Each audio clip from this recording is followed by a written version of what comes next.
Hey, good morning. You look great today, even with a little bit of snow. So, one of the things we've been talking about is trying to figure out, is our way working? And one of the things that we exist here at Gathering Point is we believe that we don't come and you don't walk in here and we'd say, hey, gotcha, right? Gotcha. Or, you're screwed up or you've done things terrible. Because here's what we already know. Sin already has a gotcha. And so what we want to do is create environments where we can help you find your way back to God, back to a relationship with Jesus. And so we know this, and here's what we found over the years is that many people won't change their life. Like, hey, you screwed up, things didn't go the way you wanted to, your way didn't work. And most people won't change. What they want to do is they want to have God bless what they're already doing, right? Isn't it true? You're like, hey, I just need God to bless me with the way that I'm already doing. But the problem is that oftentimes we get connected to like the wrong vine. Jesus in John chapter 15:5 says, I am the vine, get connected to the vine. You are the branches, but I am the vine. And that disconnection that occurs is often what makes our way not work. So many of us aren't connected to the Jesus vine. We are now connected to the information vine. The information vine is where we kind of find out stuff about ourselves and in ourselves. But the problem with that is a imitation vine. And imitation vines produce imitation fruit, like false humility, right? That's what happens when we get connected to an imitation vine. We get self-serving kindness rather than kindness. I mean, we know the fruits of the Spirit, peace, patience, love, joy, peace, patience, kindness, all that. We get circumstantial joy that doesn't last. We have momentary peace. We get competitive goodness. And we have temporary self-control, and those are kind of the byproducts when we are not connected to the true vine, but we get connected to imitation vines. And as a result of that, and the thing we're going to look at today on the dashboard of what's taking place is we often will get anxiety. And anxiety is one of those things that we get that lets us know our way isn't working. So I thought we could start off with a little bit of fun and just see if we can create a little anxiety. Now, I know some of you are married, a lot of you are not married, and you've wondered, well, will I ever get married? And some of you who are married, you wonder that you got married, but you still wish now you were single. And then some of you think, well, what if the person that I was supposed to marry already married somebody else? Or what if you believe that you married the wrong person? Does that mean that someday you're going to have the wrong kids? And if you have the wrong kids, but then how do you begin to live your life with that? And what if you married the right person? What if you have the right kids, but you live in the wrong city? Then what's going to happen? Or what if you married the right person, have the right kids, live in the right city, but they go to the wrong school? Or what if you have the right kids, married the right person, live in the right city, have the right school, but got the wrong career? What are you going to do now?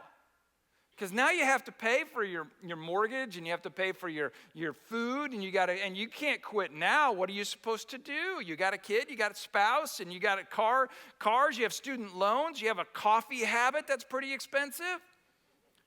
And then what happens if all that, you quit, and now you can't afford braces for your kids? You know what that means? Then your kids probably aren't going to marry the right person someday.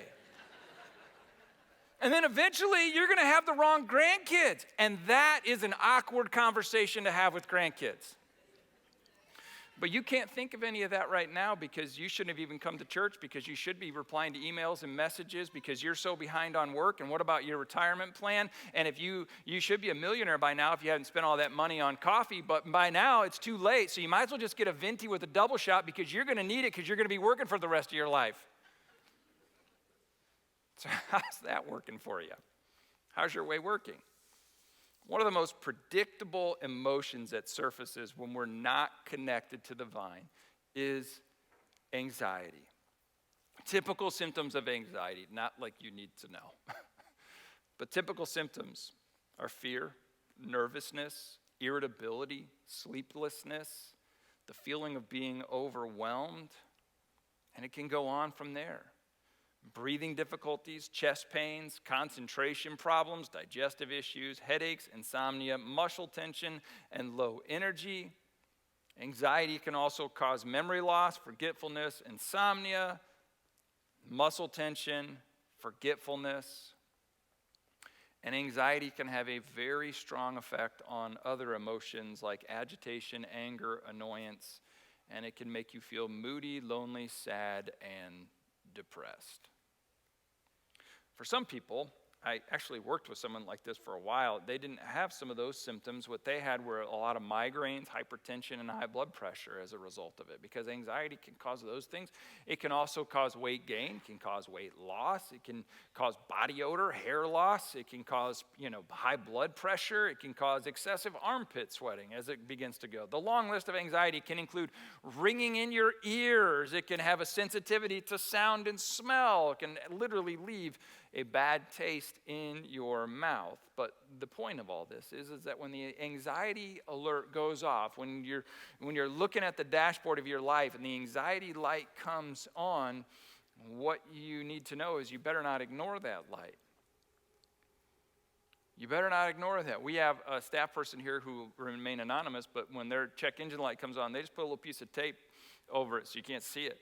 So they begin to go. But this is one that you can't ignore. And it's not surprising that anxiety is one of those warning signs that lets you know that your way isn't working. It's one of those reasons that it comes, and it's because the future is so daunting to you, and you can't even finish today, and the future of what needs to take place tomorrow, and your dreams and goals, and how you're going to get there, and how you're behind, or how you don't have enough, or all these begins to kind of put us into a space of panic, because we have little control over what happens, which is probably why Dr. Edward Hallowell, a psychiatrist, wrote this. He said, heightened vulnerability plus a lack of control equals toxic worry, which is probably why they now call, Dr. Robert LaHaye calls it, we live in the age of anxiety. That's how they're labeling our current status of where we are. And I think some of it probably has to do with the internet, where we get news notifications in real time. Your phone dings and goes off all the time with random notes, messages, news, sports, scores, all this. And we're just kind of more aware than ever of how powerless we are. And so as a result of that feeling of powerless, we kind of think, well, our way's never going to work. And statistically, there's never been a time in history when we've been more anxious as a people, as humans, than we are right now. And so as we've been diagnosing our disconnection from the vine of Jesus, we've looked at different Old Testament characters who found themselves in a place that wasn't working either. Pastor Mark did just a fantastic job talking about Elijah and how his way wasn't working and how he had to surrender. And then last week, Pastor Lindsay was just tremendous as she began to introduce us to the person of Hannah and how Hannah, her way wasn't working either. And all of these Old Testament stories show that we need a deeper connection to help us understand the emotions when they start to surface in us, that we can just kind of humbly go, well, maybe my way isn't working. And the emotion of anxiety alerts us that instead of connecting deeper to God, we've been depending on our own power and our own resources, and we're making it more about ourselves than we are about trusting in our Heavenly Father. So, do you remember the story of Moses? 10 Commandments, Moses, let my people go, Moses. Well, before we had the let my people go, Moses, we had Moses who was living in exile. He's living in exile because, honestly, his way didn't work. He saw how the Hebrew people, his people, were being enslaved, and it bothered him. And so one day he decided that he was going to try to take things into his own hands, and he was going to try to figure out a way to liberate these people. So he goes and he kills an Egyptian, and he's on a mission to free the people of Egypt, which is good, right? But then he kills an Egyptian, and he has to go and bury the body in the sand. And there's no doubt that he has a heightened sense of vulnerability and a lack of control, and he has a lot of issues. And so then God sends a burning bush to him to say, look, Moses, I know your way didn't work, but I need you. I need you now to go free the people. You had the right vision, but you tried to do it your way, and your way didn't work because you weren't connected to me. So in Exodus chapter 3, verse 11, in response to Moses' extreme anxiety, this is what God says. But Moses said to God, he says, hey, who am I? I can't do this. I can't go to Pharaoh. I can't bring the Israelites out of Egypt. I tried that. It didn't work. And this isn't false modesty from Moses. He's not like, oh, seriously, you want me? I never thought you'd ask, right? It's not that at all. He's struggling with insecurity and uncertainty because of what's happening around him. And so now there's got to be this breakthrough moment with Moses in his anxiety, because he's living on the far side of where everyone's at. He's living in the wilderness. He had to flee Egypt. He's been living in hiding while all of his people are enslaved and abused every single day. And he knew that if he didn't run for his life, he was going to be a dead man, because he tried things his way and his way didn't work. So Moses appears to resign himself to working for his father-in-law. And he's out in the far side of the wilderness working for his father-in-law, and he wants to help his people, but he's just not sure how to do this, because he wants to help, but the last time he helped, he ended up making it worse. So everything seemed to be out of his control, and when things seem to be out of your control, that creates anxiety. He was worried about what the people may think of him.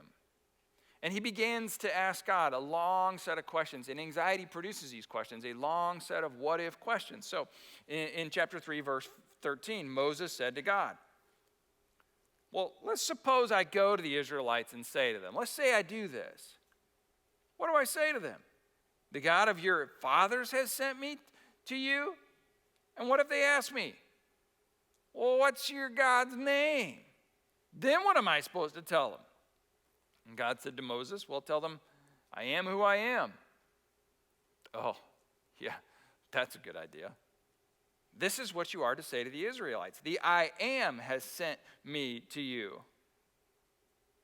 God also said to Moses, say to the Israelites, the Lord, the God of your fathers, the God of Abraham, the God of Isaac, the God of Jacob, has sent me to you. This is my name forever, the name you shall call me from generation to generation.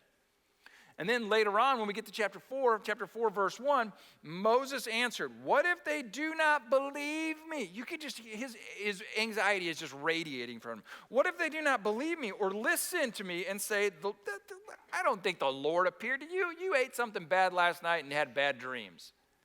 I don't think the Lord actually talked to you. The Lord didn't appear to you. And I think if we're honest, what determines a lot of our anxiety is exactly what Moses just pointed out. It's what other people think about us. It's what other people think. Because anxiety makes us incredibly self-focused. Quite a bit of research has been done with the rise of social media, which is what focused? There it is. And it's given rise to this epidemic of anxiety because we obsess about what? Our lives, our image, and the way other people perceive us and the way other people view us.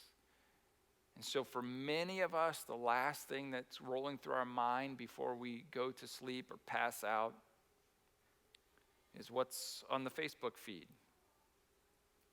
Or how many likes did you get on the Instagram feed? Or what is in your stories, or what's in other people's stories, or what did they say, or what did I miss on Snapchat? And some of you wake up in the middle of the night and you can't sleep so you get up and you start staring at the screen again because anxiety makes us self-focused. The problem is then we are trying to solve our anxiety with something that heightens our anxiety, which creates a vortex, creates a spin that's like a washing machine that we can't just quite get out of. So Exodus chapter 4, verse 10. We continue. We can feel now the anxiety Moses feels as he starts to imagine standing in front of Pharaoh, right? Speaking to millions of people out there, all of the hundreds of thousands that are out there. And Moses said to the Lord, pardon your servant, Lord, but I've never been eloquent. Other translations say Moses had a stuttering problem. Neither in the past nor since you have spoken to your servant, I am slow of speech and tongue. Moses seems to think that God's not paying attention to his honest self-appraisal of himself. Like maybe God hasn't realized that I don't talk well. I get tongue-tied. And he's letting us in on some new information, which is God's way often is different than our way, which we already know that our way often doesn't work. And so Moses finally agrees. But it's not because God convinces him. This is fascinating because motivation for God is totally different than the way that we motivate one another. God does not give him a pep talk. Oh, you'll be fine. Once you get up there and stand in front of all those people, it's just going to come to you. Don't be nervous. You got this. We all believe in you. All of us up here in heaven, we're counting on you, buddy. You got this. That doesn't do there. God doesn't address the anxiety that Moses has by trying to convince him of what it takes. Instead, God reminds him of the one who created his tongue, who created him. It's not a pep talk. Don't forget who I am, God says. Don't forget who created you. Don't forget who made you. Verse 11. It's just great stuff. The Lord said to him, here's my pep talk. Who gave human beings their mouths? Is that a trick question? Who makes them deaf or mute? Who gives them sight or makes them blind? Is it not I, the Lord? I guess so. Now go. I will help you speak and will teach you what to say. Which I think causes all of us to pause and go, is our way working? Is my way working? Is your way working? Because I think oftentimes we find ourselves in complicated situations, right? We have very complex lives. We have very complicated relational systems. We have very complex working environments, raising kids. All those things are very complicated. And we assume that because our situation is complicated, that the solution must be equally complex. And because of that, when our way isn't working, we want to work our way out of our situation. We want to work our way out of the problem. But in the midst of this, God is showing us a different way. And yet what Jesus is doing later that we're going to look at in the Gospel of John, he begins to say there's a whole different thing. And the reason that your way isn't working is because of what you're connected to. It calls us back to a deeper connection. And so the foundational passage of Scripture that we've been looking at during this entire series that we've been going to is in John chapter 15, verse 5. When Jesus says, look, I'm the vine. You don't have a cognitive issue. You don't have an aptitude issue. It's a connection issue. And you've been connected to the wrong thing. You've been trying to do things your way. And he says, look, you have a connection issue. And Jesus says, you're the vine. I am the vine. You are the branches. And if you remain in me and I in you, you will bear much fruit, like real peace, not circumstantial peace. Real self-control, not temporary self-control. Because apart from me, you can do nothing. You can do nothing. And Jesus says this to his disciples, his followers, right before he gets arrested and then ultimately crucified. This is what he says to them, and he's very much aware of what the challenges they're going to face, what their struggle is they're going to face, what kind of suffering and difficulty they're going to face, the challenges that are right there on the pause in them. So Jesus says, look, your life is about ready to get so complicated, and it's going to be so complicated you can't even imagine, but you need to remember that I am the vine. And you must stay connected to me. You are the branch. You are not the vine. You're the branch. Stay connected to the vine or your way isn't working. And if your way isn't working, you need to figure out how to get back and stay connected to the vine. And I think there's a lot of words and phrases that we can substitute, right, and replace with your way. When we say your way isn't working, right? When Jesus says your way isn't working, we can say when your marriage isn't working, you need to stay connected to the vine. When your faith isn't working, you need to stay connected to the vine. When your health isn't working, you need to stay connected to the vine. When your parenting isn't working, when your dating isn't working, you need to stay connected to the vine. And so what we need to look at is some of the emotions that tend to surface when your way isn't working as a result of connection. It's not your aptitude. It's a connectional issue. The result of the branch not being connected to the vine. So Jesus does this I think this is such a great story for so many reasons, but the way that we're going to look at it today, I think it's really good. Because in Luke chapter 5, we find that Jesus is calling his disciples and he's saying, hey, come follow me. And we see him having this interaction with Peter. And Peter, his name was Simon before Jesus changed it to Peter. And Peter is out working. He's a professional fisherman, and he's out there and he's positioning himself. And we find Peter because we look at him and his way isn't working. He and his crew are out there. Verse 2 of Luke chapter 5, we find this. He saw at the water's edge, Jesus sees at the water's edge, 2 boats left there by fishermen. Who's the fishermen? Simon Peter, Andrew, all those guys. They're out there and they're washing their nets. They came back early in the morning. They've been fishing all night long. They've spent all night fishing and they have nothing to show for it because their way didn't work. Nothing more discouraging than that. I mean, it's his job. It's their livelihood, and they don't catch anything. And yet they're still out there doing the work. And they have to get the nets put away. Whether you catch a fish or not, you still got to put the nets away, and then you want to go home, and maybe you come back the next day, maybe you'll try the next night. And Jesus, verse 3, he got into one of the boats, the one belonging to Simon Peter, and he asked Simon Peter to push out a little bit from shore, and he sat down and he taught the people from the boat. Now, he just gets in the boat. He doesn't appear to ask for permission from Peter. Hey, Peter, since you're not doing anything, you mind taking me out a little bit? I know you've been working all night. I just want to use the boat for a little bit. I need to preach a message to the people who are on there, and they're up for breakfast, and I figure this is a great time to speak. And if I go out on the water from the boat, the acoustics are going to be far better than if I'm on the land, and people will be able to hear me, and so it'll be easier for the entire crowd to understand what's taking place. So Jesus has Peter take him out after Peter's been working all night and caught nothing. Jesus goes out, preaches a message. Verse 4. When Jesus had finished his message, when he had finished speaking, he said to Simon Peter, all right, I want you to put out into deep water and let down the nets for a catch. Let's go fishing. Right? Like, he's been fishing all night. We have nothing to show for it. Peter's got to be thinking, here's the thing, Jesus, you stay in your lane. You do the preaching. I'll do the fishing.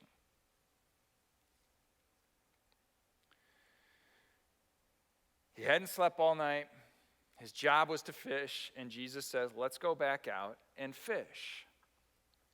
Peter's response is fantastic. Verse 5, Peter answered, Master, still respectful, we've worked hard all night, and we haven't caught anything. But because you say so, I will let down the nets. Some of you have put in the work as a parent. You've read books. You've listened to podcasts. You've worked so hard on responding, not reacting. It's like you've worked hard all night. Jesus is saying, well, let's try again now. Maybe it's your marriage and you've read some books and you decided you were going to learn your wife's love language, only to find out she's probably bilingual or trilingual, right? It's just not getting any better. In fact, it may be getting worse, and your way's not working. Jesus says, I need you to try again. Maybe you tried this at work. Maybe you've tried it with your health and your diet and your exercise. Maybe you've tried it with your finances. And every time you keep pulling in those nets and you're working so hard, you're trying so hard and you're pulling in those nets and it's just coming back and it's empty. I mean, it's just empty. Maybe you've tried it in your dating life and it's just like, it's empty. And Peter goes, look, we've tried all night. We went all night. And we have nothing to show for us. We didn't catch anything, and we're trying so hard.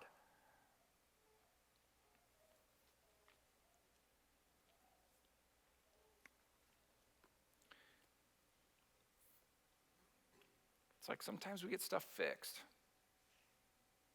Like our car. You ever get your car fixed, and you're like, hey, we got it, and 2 days later, dumb light comes on again?